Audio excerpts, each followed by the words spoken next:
Hello and welcome to For Yoga Teachers. This podcast has been created to help yoga teachers teach with passion, avoid burnout, and earn a fair living. Well, you heard it just there. One of the three values, the three aims that underpin For Yoga Teachers is avoiding burnout. There's many ways to avoid burnout, but there really is one thing that you can do, and that is a consistent personal yoga practice. No one really talks about how common it is for the personal yoga practice to fall away on graduating your yoga teacher training, but it really is incredibly common.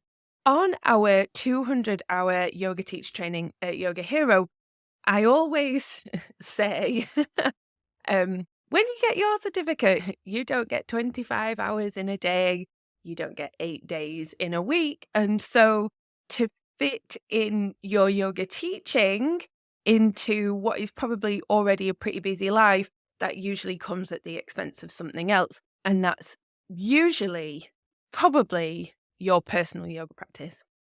Graduates are so keen to teach and they're so passionate to teach, and that's wonderful. And especially at first, you really have the energy and the inspiration to take on lots and lots of opportunities, but it's not sustainable long term.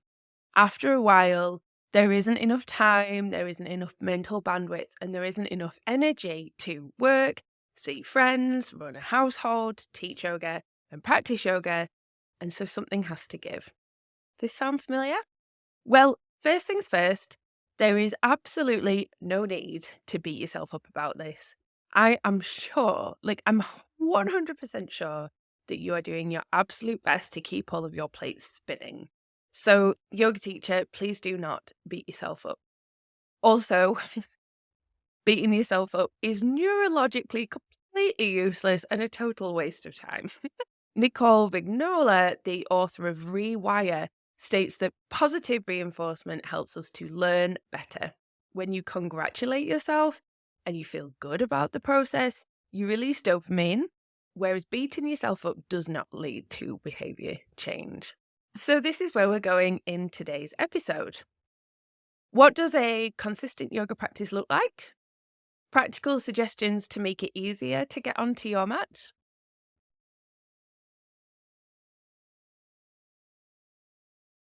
How to congratulate yourself to build even more consistency, what to do on hard days, and the benefits of a consistent yoga practice as a yoga teacher.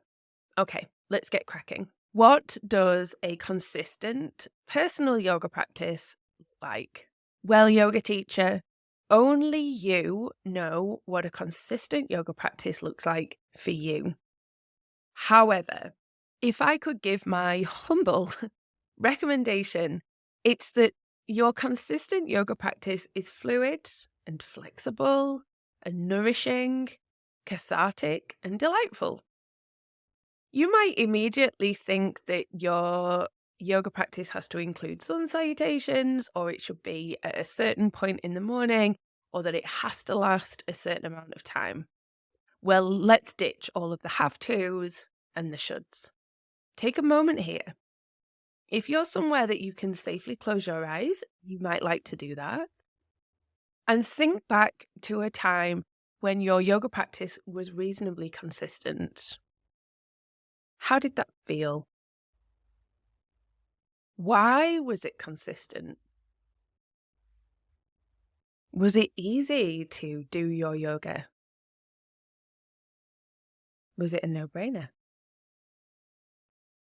Okay. If your eyes were closed, you could go ahead and open them now. And let's go back to the question that we're answering. What does a consistent yoga practice look like for you? Because remember, the definition of yoga is the stilling of the mind. So your yoga practice could be anything that contributes to the stilling of your mind. It could be sitting in meditation. It could be a pranayama sequence.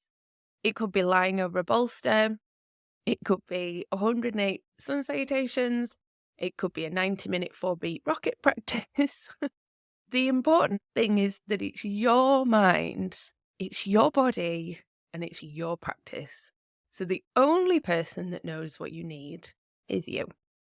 However, even though I've just said all of that, I would really recommend creating and starting your practice with a mini sadhana.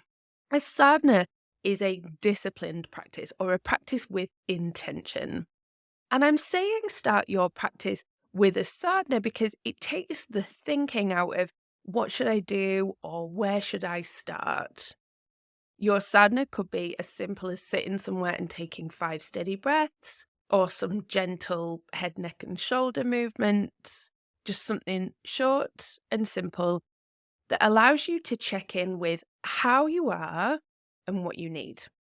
If you try to decide how you are and what you need ahead of your practice, then the practice becomes about intellectual decision making. But by starting with a simple sadhana, the moves, the shapes, the asanas, the practice that you take, they come from an embodied place of this is what I need or this is what I want. So to summarize, your practice doesn't have to be a certain way. Create a short sadhana, something that will be even just 1 or 2 minutes. Do that to start and let the rest flow. Practical suggestions to make it easier to get on your mat. For the avoidance of doubt, actually, your practice does not have to take place on a yoga mat. But here are some practical suggestions. If you are going to practice on a mat, have it out ready. And if you don't have the space to keep your yoga mat rolled out all the time, just keep it near where you want to practice. If you love to be led, have a bank of classes ready to choose from so you're not spending your time choosing what class to do. Just find a class and you can start doing it. Make the most of your time. Or book yourself onto classes at your local studio, pay in advance, and then you'll be sure that you get there. If you love to be self-led, perhaps set a timer to get into Shavasana and a timer to get out of Shavasana, just so you can be sure that you won't run over the time that you have available. Keep a journal. I know, it's yet another thing to add to the to-do list. But this is something that I have to do as part of my yoga therapy training.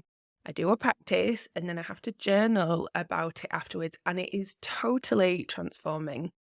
Even just jotting down a few bullet points about how you feel, about what came up in your practice, how you feel afterwards, what's going on in your head, etc., can be really enlightening. Keep sight of why you practice. And know whether you're practicing for yoga teacher you or for you the person.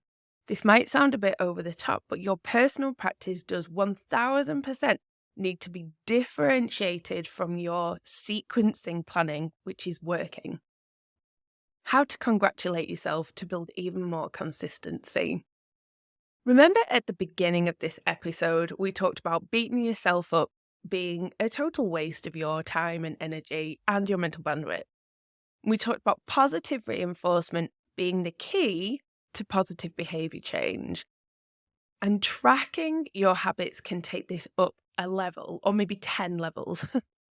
Consider downloading a habit tracking app, or maybe getting a wall calendar or a printed habit tracker and add a stamp for each day you practice. It's simple, but it's really effective. Trust me on this one. What to do on hard days. You know those days where motivation is incredibly hard to find, or where you've got back-to-back classes, meeting, calls, and you're not sure when you're going to eat, never mind practice. On these days, it's all about making it as easy as you possibly can. Just start with your sadhana and go from there, and know that 5 minutes, 2 minutes is enough. 3 benefits of a consistent yoga practice as a yoga teacher. Well, you know the myriad benefits of yoga. That's what brought you to yoga in the first place, and that's what encouraged you to do your yoga teacher training. So this isn't just the benefits of yoga, it's the benefits of a consistent yoga practice as a yoga teacher. It will help you identify and undo postural niggles from teaching. It's really common for yoga teachers to demo a sequence on one side, and then on the second side, they walk around the room. If you're teaching lots of classes every week, this could add up to some niggles in your posture and in your joints and your muscles. It will remind you why you became a yoga teacher, because sometimes we do need reminding, right? Your students can read your nervous system. In polyvagal theory, which we teach along with restorative yoga in our 3-day training, it's a gorgeous, gorgeous combination. We learn that your nervous system is readable by those around you. So if you're stressed, inflamed, anxious because you've not had time to practice, your students will pick up on that and they might struggle to settle in your classes. So yes, your personal practice is for you, but if you struggle to prioritize your needs, remember your personal practice is also for your students. By the way, if you're interested in learning more about evidence-based benefits of yoga, you might like to check out our yoga research workshops over on the base. If you're not a member yet, use the code COMMUNITY for 25% off your first 3 months. And that's it, yoga teacher. Some practical inspiration and solutions to help you develop your consistent yoga practice, even alongside a busy yoga teaching career. As a reminder, it doesn't have to be a particular thing. It doesn't have to look a particular way. Define your sadhana, start with that each day and just simply go from there. And as always, happy teaching.